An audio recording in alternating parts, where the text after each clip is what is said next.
Goeiemôre, wat 'n wonderlike voorreg om weer vanmôre met u te kan praat. Dis vandag 30 Augustus 2025 en ek wil graag vir jou die volgende vraag vra.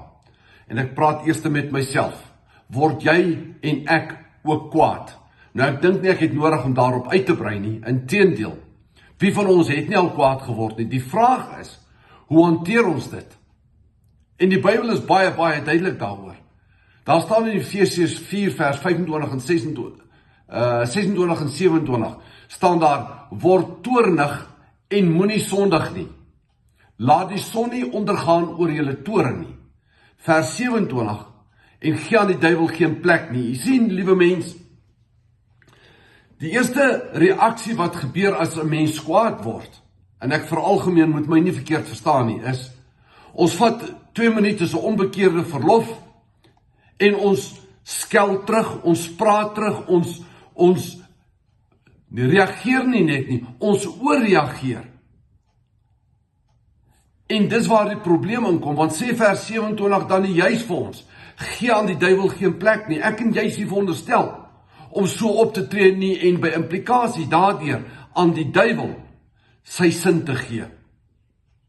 Liewe mens, dan sê die skrif ook baie duidelik, ek en jy is nie veronderstel om so op te tree, dat ons koning vir ons, dat hy ons vir ons sal skaam nie.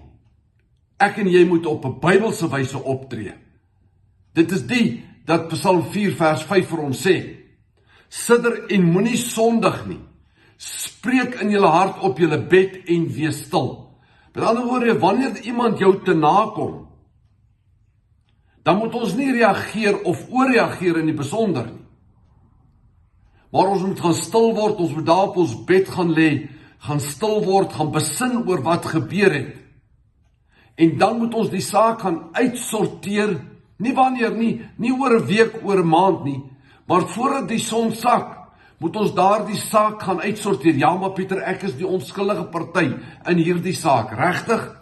Dis wat ek lees Matteus 18:15. Hy sê, as iemand teen jou gesondig het, gaan. Met ander woorde, ek as die onskuldige party, moet die saak gaan regmaak met die persoon wat my aangeval het, wat my te nagekom het. En ek weet, dit is nie maklik nie, liewe mens, maar dis wat die Bybel ons leer. Ek en jy kan. Die vraag is net, gaan ons die knie buig voor die koning van duisternis? Of gaan ons opstaan in autoriteit?